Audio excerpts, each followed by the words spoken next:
ఈరోజు ఇది ప్రక్షాళన చేయాల్సిన అత్యవసరం. నిత్యావసర వస్తువుల కంటే కూడా ఇది అత్యవసరం.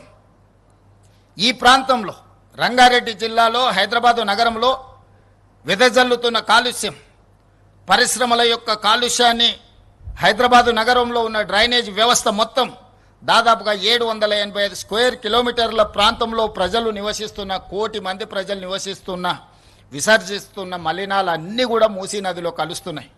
ఇవే కాదు, ప్రమాదవశాత్తు మనుషులు చనిపోయినా, ప్రమాదవశాత్తు పశు సంపద చనిపోయినా, పశువుల కలేబరాలు, మనుషుల కలేబరాలు, పరిశ్రమల యొక్క కాలుష్యము ఈ ప్రాంతం యొక్క డ్రైనేజ్ వ్యవస్థ మొత్తం మూసీ నదిలో కలవడం, ఈ మూసీ నది ప్రవహించి రంగారెడ్డి జిల్లాను దాటి నల్గొండ జిల్లాలో ఈరోజు శాసనసభ్యులు, భువనగిరి శాసనసభ్యులు అనిల్ మిత్రుడు ఇక్కడ ఉన్నాడు, బీర్ల ఐలయ్య అక్కడ ఉన్నాడు.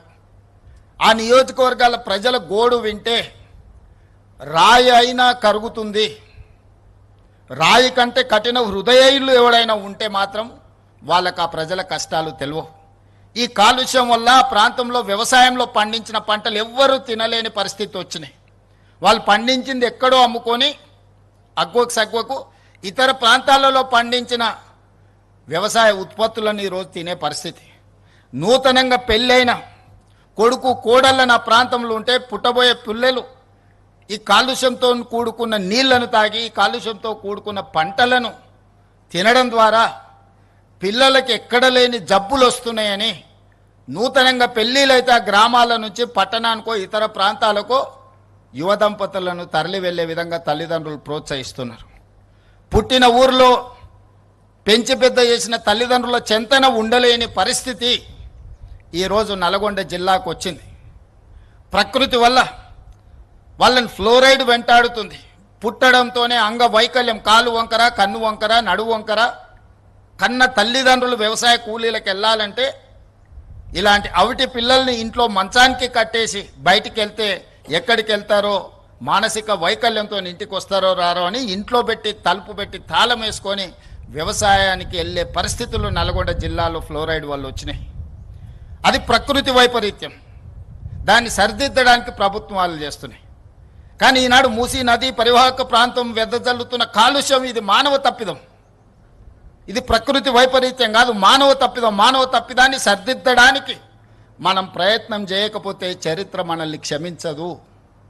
అందుకే ఈనాడు శ్రమ అయినా, ఖర్చుతో కూడుకున్నదైనా మూసీ నది ప్రక్షాళన చెయ్యవలసిందే అనే కార్యక్రమాన్ని మా మంత్రివర్గ సహచరులందరూ భుజం తట్టి చెప్పడం, ఈ పరివాహక ప్రాంతంలో ఉన్న ప్రతి శాసనసభ్యుడు పార్టీలకు అతీతంగా, ఈనాడు యాదయ్య గారైనా, లేకపోతే వికారాబాద్ ప్రసాద్ కుమార్ గారైనా, లేకపోతే మా మిత్రులు ప్రకాష్ గౌడ్ గారైనా, కిందికెళ్తే ఎంఐఎం శాసనసభ్యులైనా, ఆ కిందికెళ్తే ఉండే నల్లగొండ వరకు ఉండే వాళ్ళందరూ ఈ పరివాహక ప్రాంతంలో ప్రాతినిధ్యం వహిస్తున్న కౌన్సిలర్లు, కార్పొరేటర్లు, సర్పంచులు, ఎమ్మెల్యేలు, ఎంపీలు అందరూ ఈ నదిని ప్రక్షాళన చేయాల్సిందే, మూసీ నదిని పునరుద్ధరించాల్సిందే. ప్రభుత్వం ఈ కార్యక్రమాన్ని నిరాకటంకంగా కొనసాగించాలని చెప్తున్నారు. కొద్దిమంది స్వార్థ ప్రయోజనం ఉన్నవాళ్ళు రాజకీయ ప్రయోజనాన్ని ఆశించి మేము చెయ్యలేని పని మీరు ఎవ్వరూ చెయ్యొద్దు అని, మీరు చేస్తే మీకు మంచి పేరు వస్తుంది, మేము చేయలేదు కాబట్టి మీరు చేయవద్దని ఒక అక్క ఈ ప్రాంతం నుంచి 45 సంవత్సరాల కుటుంబం 100% రాజకీయ ప్రయోజనం పొందినారు, అన్ని పదవులు అనుభవించారు. ఈ ప్రజలు ఇవ్వందే లేదా అక్కకు.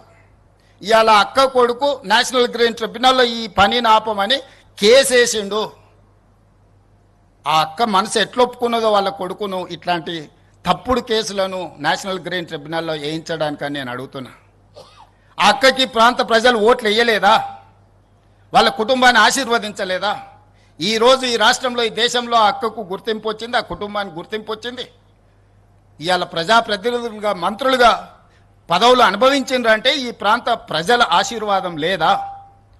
ఈ ప్రాంత ప్రజల ఆకాంక్షలకు వ్యతిరేకంగా, ఈ ప్రాంత అభివృద్ధిని అడ్డుకోవడానికి నీ కన్న కొడుకే ఎన్జిటిలో కేసేస్తుంటే ప్రజాప్రతినిధిగా మీరు కొనసాగడానికి అర్హత ఉందా అని చెప్పి నేను ఆ అక్కని సందర్భంగా అడగదలుచుకున్నా. ఒకప్పుడు నాకు కూడా చాలా దగ్గర, ఆనాడు ఇట్లా లేకుండే. మరి ఈనాడు అట్లా తయారవ్వడానికి కారణం ఏందో నాకైతే తెలియదు. మంచి చెడు రెండు ఉంటాయి. మన సహవాస దోషం వల్ల మంచి వాళ్ళతో ఉంటే మంచిగా ఉంటాం, చెడు స్నేహం చేస్తే చెడిపోతారని పెద్దలు చెప్పారు. మంచి వాళ్ళని 10 రూపాయలు ఇచ్చి దగ్గరికి తెచ్చుకోవాలి, చెడు వాళ్ళు ఉంటే 10 రూపాయలు ఇచ్చి వాళ్ళ స్నేహాన్ని విడిపించుకోవాలని పెద్దలు చెప్పారు. ఈ చిన్న సూత్రం ఆ అక్కకు అర్థం కావడం లేదా అని నేను అడుగుతున్నా. అందుకే ఈ వేదిక మీద నుంచి అక్కగారికి సవినయంగా విజ్ఞప్తి చేస్తున్నా. ఈ ప్రాజెక్టును అడ్డుకోవడానికి నీ పుత్రరత్నం వేసిన ఎన్జిటి కేసును తక్షణమే ఉపసంహరించుకోండి, లేకపోతే ఈ ప్రాంత ప్రజలు మీ కుటుంబాన్ని సామాజిక బహిష్కరణ చేసే పరిస్థితి వస్తుంది, అంత దూరం రానియొద్దు అని చెప్పి నేను వారికి సూచన చేస్తున్నా. వారి వెనకాల ముసుగు దొడుక్కొని దాక్కున్న వాళ్ళకు కూడా నేను చెప్తున్నా, మీ వల్ల కాని పనులు చాలా మేము చేస్తున్నాం. మీరు ఇట్లనే ఉంటే ఆ హోదా కూడా మిగలదు. ఇలాంటి చిల్లర మల్లర ప్రయత్నాలని మానేయమని ఆ వెనకాల దాచుకొని ముసుగు దొడుక్కొని మూసి అభివృద్ధి కార్యక్రమాన్ని అడ్డుకుంటున్న వాళ్ళకు కూడా నేను సూచన చేస్తున్నా. ఇది రాజకీయ వేదిక కాదు, కానీ ఈ ప్రాజెక్టుకు సంబంధించిన అంశం కాబట్టి ఈ వేదిక మీద నుంచి నేను ప్రస్తావిస్తున్నా.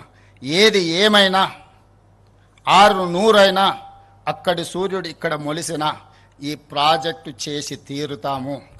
ఇది మా దీక్ష, ఇది మా శివ దీక్ష. రామప్ప మందిరం ఆనాడు పనులు మొదలుపెట్టినప్పుడు అక్కడ దర్శనం చేసుకొని రుద్రదేవుడు నిర్మించిన రామప్ప ఆలయంలో మొక్కుకొని బయలుదేరినాం, ప్రజాపాలన తెస్తాం, ప్రజలకు మేలు చేస్తామని.